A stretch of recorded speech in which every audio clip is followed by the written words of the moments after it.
কিছু কিছু লড়াই আছে যা বয়সের কাঁটায় আটকে থাকে না।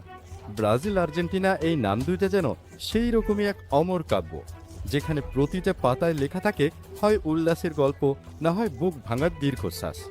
আর এবারের অনূর্ধ্ব-17 মঞ্চে সেই কাব্যের নায়ক হয়ে উঠল হলুদ জার্সির তরুণেরা। আর্জেন্টিনারে পাত্তাই দিল না ভাই। ৩-০। এইটা শুধু একটা স্কোর লাইন না, এইটা একটা ক্ষমতার জানান দেওয়া। প্যারাগুয়ের মাঠে একদিকে যখন সাম্বার ঢেউ আছড়ে পড়ল, তখন সেই ঢেউয়ে থচনচ হয়ে গেল আলবি সেলেস্তাদের সব প্রতিরোধ। এই যে রিকেলমে হেনরিক নামের ছেলেটা কি দেখাইলো! মনে হচ্ছিল যেন ডিফেন্ডারদের পায়ের জঙ্গল থেকে নিজের জন্য রাস্তা বানায় নিতেছে। একটার পর একটা দুইটা গোল। তার সাথে যোগ দিল এদুয়ার্দো, যেন শেষ পেরেকটা ঠুকে দিল আর্জেন্টিনার স্বপ্ন বাক্সে।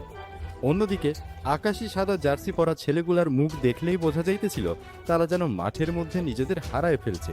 মাঝ মাঠের দখল নাই, ডিফেন্সে বোঝাপড়ার কি যে অভাব! পুরাই ছন্ন ছাড়া একটা দল।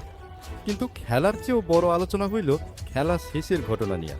ম্যাচ শেষের বাঁশি বাজার সাথে সাথে দুই দলের প্লেয়াররা যেভাবে হাতাহাতিতে জড়াইল, সেইটা দেখা সত্যি খারাপ লাগে। আর্জেন্টিনার তোবিয়াস গৈতিয়া তো লাল কার্ড দেখা মাঠ ছাড়ল।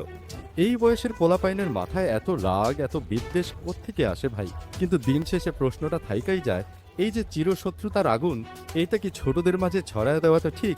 ফুটবলের সৌন্দর্য কি এই মারামারিতে হারায় যায় না? আপনারাই বলেন।